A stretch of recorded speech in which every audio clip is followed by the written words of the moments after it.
3 లక్షలకు వచ్చేసింది. చంద్రబాబు నాయుడు గారు వచ్చిన వెంటనే చెప్పారు 5 లక్షల నుంచి 10 లక్షలు చేస్తానని. ఆల్రెడీ ఈరోజు డ్వాక్రా వాళ్ళందరికీ కూడా 10 లక్షల వరకు వడ్డీ లేని రుణాలు ఇవ్వడానికి కూడా మేమందరం కూడా సిద్ధపడి ఉన్నాం.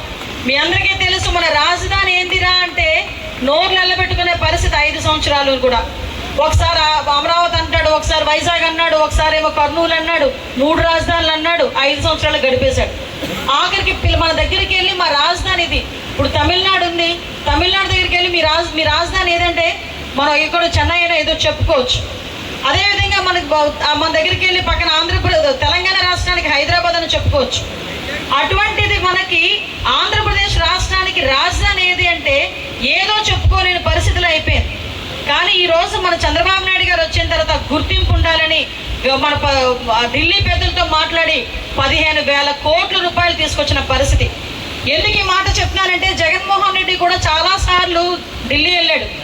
ఎందుకయ్యా ఢిల్లీ వెళ్ళావంటే కేసులు మాఫీ చేసుకోవడానికి వెళ్ళాడు తప్పించి ఏ రోజు 1 రూపాయి తీసుకొచ్చి రాష్ట్రానికి పెట్టడానికి ఇవ్వలే.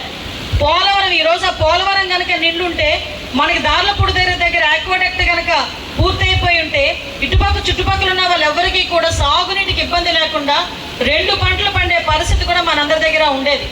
కానీ ఈ రోజు ఆ పరిస్థితి మొన్న లాస్ట్ 5 సంవత్సరాలు పోలవరాన్ని మూలన కూర్చోబెట్టారు కాబట్టి ఈ రోజుకి కూడా ఆ పోలవరం పూర్తవలే. మళ్ళా ఈరోజు బాబు గారు వచ్చిన తర్వాత ఢిల్లీ పెద్దలతో మాట్లాడి 12,500 కోట్ల రూపాయలు కేవలం పోలవరానికి 2 సంవత్సరాల్లో పూర్తి చేస్తామని చెప్పి ఈరోజు మనందరి దగ్గరికి తీసుకొచ్చిన సందర్భాన్ని కూడా మీ అందరికీ కూడా గుర్తు చేసుకోవాలి. ఇది హోమ్ మినిస్టర్ నియోజకవర్గం. ఎట్టి పరిస్థితుల్లోని ఆడపిల్లల మీద అఘాయిత్యాలు జరగడం కానీ, ఈవ్ టీజింగ్లు కానీ, గంజాయి కానీ ఎక్కడైనా దొరికిందంటే మీకు ఫ్రీ హ్యాండ్ ఇస్తున్నాం. గంజాయి విషయంలో కానీ, ఈవ్ టీజింగ్ల విషయంలో కానీ, ఆడపిల్లల్ని అబ్యూసింగ్ చేసే విషయంలో కానీ, మందు విషయంలో కానీ, సారాల విషయంలో కానీ మా నాయకులు ఫోన్ చేసినా మీరు పనిచేయాల్సిన అవసరం లేదు. ఇది మన ప్రజల తరపు నుంచి మనం పోరాటం చేస్తున్నాం కాబట్టి నేను సభాముఖంగా చెప్తున్నా, ఇదే టేక్ ఇట్ గ్రాంటెడ్గా తీసుకోండి. ఎందుకంటే గంజాయి విపరీతంగా పెరిగిపోయింది. ఎంత విపరీతంగా పెరిగిపోయిందంటే వయసుతో సంబంధం లేకుండా ఆడవాళ్ళు బయటకు వెళ్తూ ఉంటే నోటికి వచ్చిన పేలాపళ్ళండి పేలుతున్నారు, బయటకు వచ్చి అఘాయిత్యాలు చేస్తున్నారు. చిన్న పిల్లలు గంజాయి మొత్తుకు బానిసవుతున్నారు. గంజాయి వచ్చిందన్న గ్రామాల్లోని వీలైతే మీరు స్పెషల్గా ఒక టాస్క్ ఫోర్స్ వేసుకోండి. డెఫినెట్గా ఎట్టి పరిస్థితుల్లోని గంజాయి ఎట్టి పరిస్థితుల్లో ఏ గ్రామంలోనే ఉండే పరిస్థితి రాకూడదు. దీనికి మీరు స్పెషల్ డ్రైవే చేస్తారో, స్పెషల్ ప్రొడక్షన్ ఫోర్సే పెడతారో అది మీకు వదిలేస్తున్నా. ఎట్టి పరిస్థితులను ఈ విషయంలో నాకు తెలిసి మా నాయకులు ఎవరు ఫోన్ చేయరు. ఫోన్ చేసినా కూడా మీరు పరిగణలోకి తీసుకోవాల్సిన అవసరం లేదు. అనేసరికి అందరికీ కూడా ఒక ఉత్సాహం. ఒక సినిమా హీరోగానే కాదు, రాజకీయ నాయకుడి కింద కూడా తనదైన శైలిలో ముందుకు దూసుకెళ్తున్న వ్యక్తి. అటువంటి మంచి మన డిప్యూటీ సీఎం గారు కూడా మొన్ననే రికార్డు సృష్టించారు.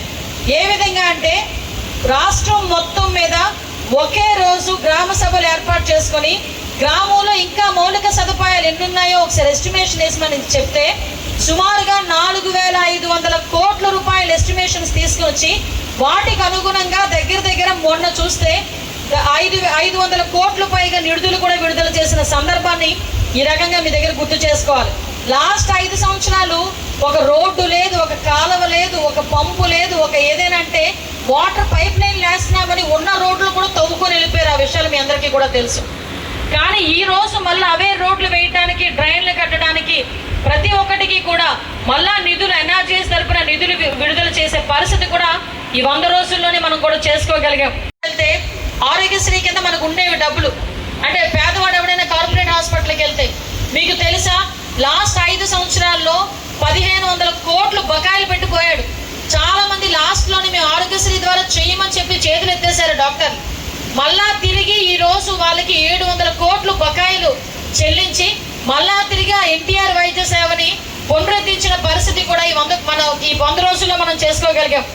అదేవిధంగా నీరు చెట్టు అనేసరికి మా నాయకులకు ఊపిరి వచ్చింది ఒకసారి. ఎందుకంటే చాలా మేము 2014